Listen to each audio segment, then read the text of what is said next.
कैसे हैं? The prime classes में आपका हार्दिक स्वागत है। आइए प्यारे मित्रों, सिंप्लीफिकेशन सिंप्लीफिकेशन में कुछ क्वेश्चन है, उस क्वेश्चन को हम क्लियर करते हैं। जैसे कि देखिए, यहाँ पर अगर ये क्वेश्चन दिया गया होगा पहला हमारा कि 12 प्लस 1 करोड़ी सॉरी, यहाँ पर अगर ये क्वेश्चन मान लीजिए कि यह 12 प्लस में यहाँ पर 12 फिर प्लस यहाँ पर 12 फिर प्लस यहाँ पर 12, ये पूरा क्या दिया गया है? करोड़ी में दिया गया है। जैसे अगर ए भी करोड़ी में है, ए भी क्या है हमारा करोड़ी में, ए भी क्या है हमारा करोड़ी में। अगर ये करोड़ी में अगर दिया गया होगा, आइए कहाँ तक जाता है? अनंत तक जाता है, तब इसका आंसर कैसे निकालेंगे? जैसे को अगर ये 12 या करोड़ी में 12 प्लस करोड़ी में 12 प्लस करोड़ी में 12 प्लस करोड़ी में 12, आइए अनंत तक जाएगा, तब इसका आंसर कैसे होगा?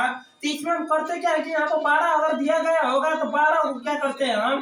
पहले इसका फैक्टराइजेशन करते हैं, यानी गुणनखंड कर कीजिए 4 गुणे 3, यानी कि पहले 4 आएगा उसके बाद 3 आएगा। इसका मतलब यह होता है कि इसका गुणा करने पर 12 आना चाहिए, लेकिन जो 4 है 3 है, 4 में से 3 अगर घटाते हैं इसका मान कितना आना चाहिए? 1। अगर यह 1 आएगा, अगर प्लस में आएगा, तब इसका जो बड़ा वाला मान होता है प्यारे मित्र, बड़ा वाला मान क्या होता है? हमारा आंसर, यानी कि 4 हमारा क्या होगा?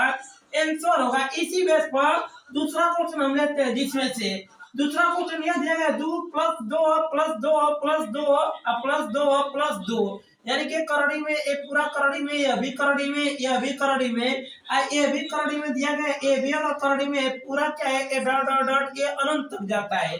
जिसमें से अगर ये 2 दिया गया होगा, ये करोड़ी में 2 या करोड़ी में 2, ये करोड़ी में 2 करोड़ी में 2 करोड़ी में 2, अगर ये अनंत तक जा रहा है तो पहले हमने यह बताया कि इसका फैक्टराइजेशन कीजिए, यानी कि 2 और 1, 2 1 कौन 2, यानी कि प्लस है ना, प्लस यह इंडिकेट करता है कि जो बड़ा वाला हमारा फैक्टराइजेशन होता है वही हमारा क्या होता है? आंसर। यानी कि हमने 2 क्वेश्चन बताया, करोड़ी में 12 प्लस करोड़ी में 12 प्लस करोड़ी में 12 प्लस करोड़ी में 12, ये डॉट डॉट डॉट अनंत तक जा रहा है। इसका मतलब यह होता है प्यारे मित्र कि जब इसका गुणनखंड करते हैं 4 गुणे में 3, यानी कि 4 के 12, 4 में से 3 अगर घटाते हैं तब इसका मान कितना आता है? 1। अगर यह वैल्यू अगर 1 आएगा, इसमें से अगर प्लस रहेगा तो ये बड़ा वाला क्या होता है? हमारा राइट आंसर होता है। तथा इसी तरह करोड़ी में 2 प्लस करोड़ी में 2 प्लस करोड़ी में 2 प्लस करोड़ी में 2 प्लस करोड़ी में 2 प्लस करोड़ी में 2, ये अनंत तक जाता है। इसका मान अगर ज्ञात करना होगा तो कुछ कीजिए मत, इसका डायरेक्ट आंसर निकालिए। कैसे?